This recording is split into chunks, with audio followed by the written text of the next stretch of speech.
In the previous lesson, we customized the web block to show issues with different priority, and now we need to create an edit screen to classify those issues so that they appear on the corresponding pages. So let me first of all just line up here this information on the flow, the web screens, and let's create the issue edit screen to edit the issue. We'll need to pass an input parameter, so issue ID, and we need to set the page title, so we're going to edit issue with ID. We'll fill in this later, and with a subject that we're also going to fill in later.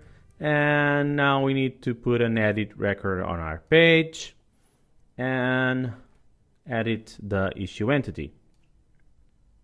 I need to populate this edit record with the data of the issue, so I need to create the query to populate the edit record.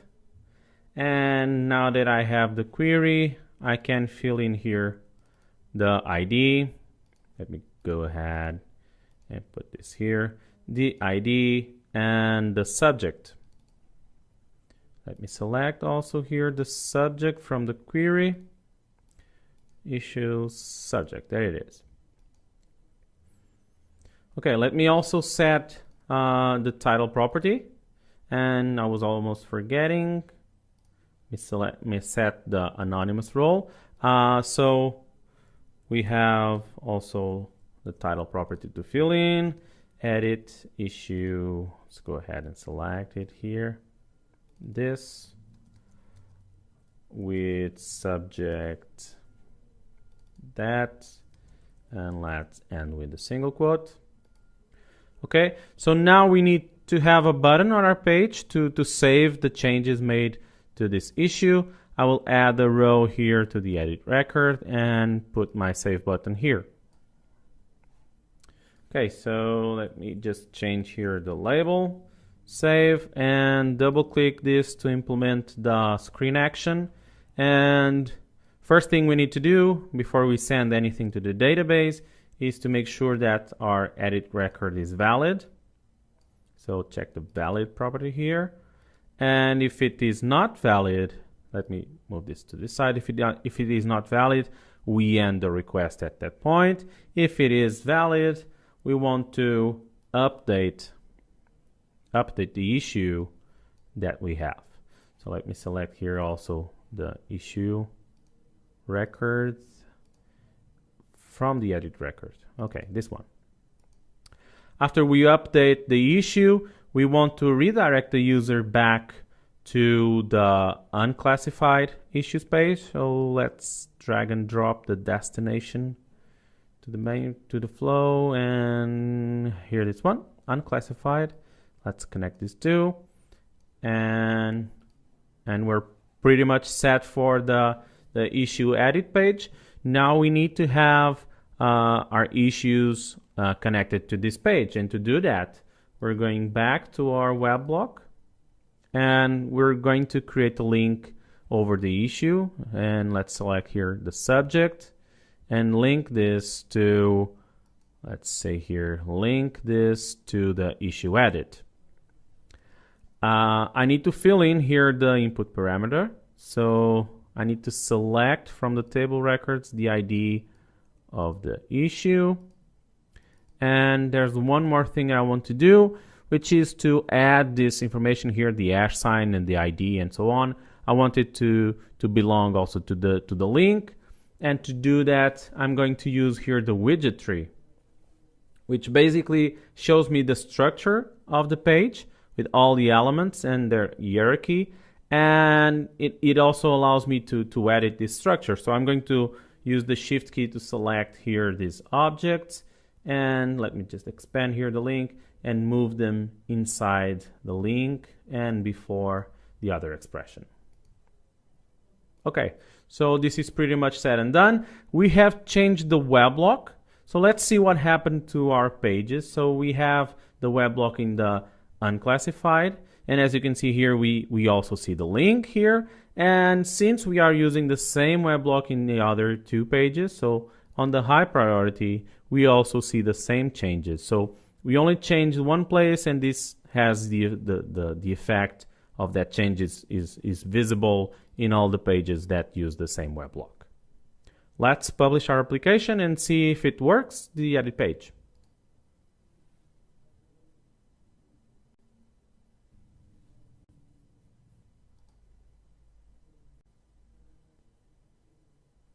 Okay, so here we have the unclassified issues.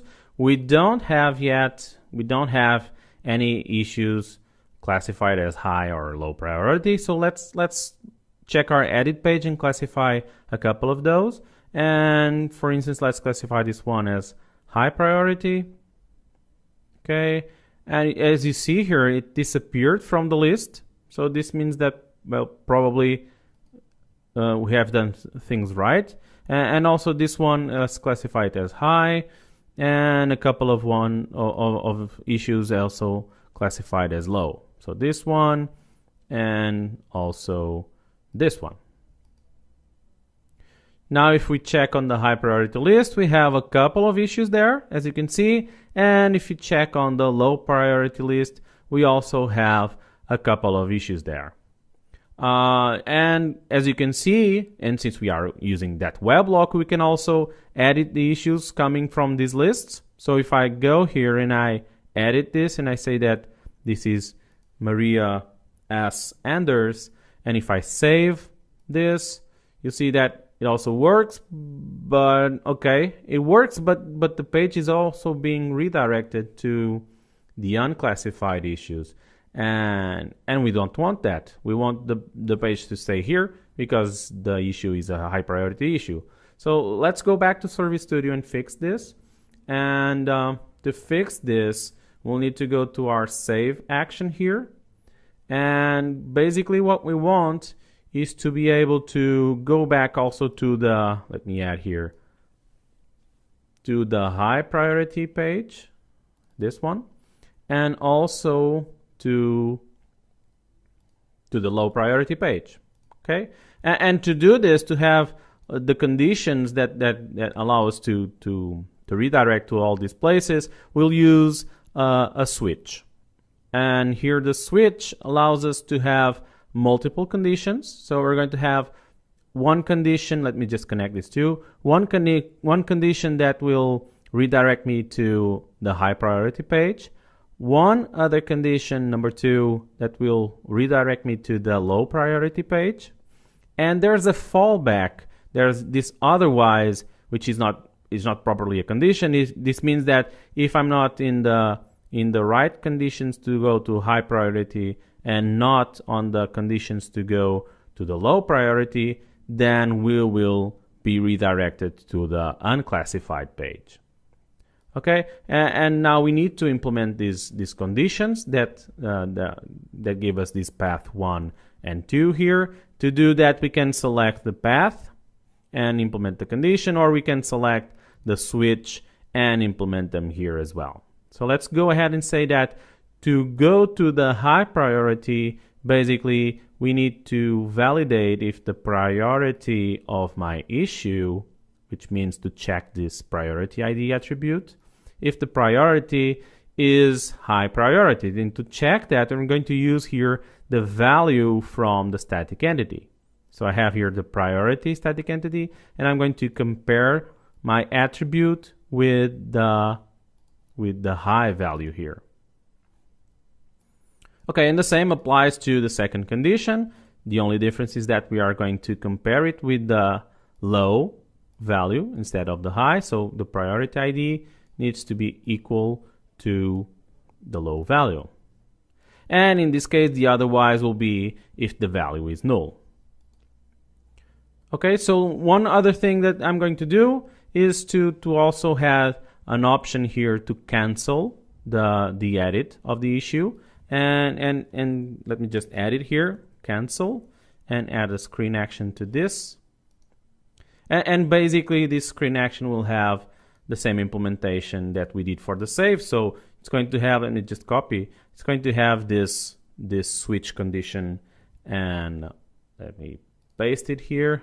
I don't need this one. Let me delete it and paste here. And we're pretty much done. Let's test our application again.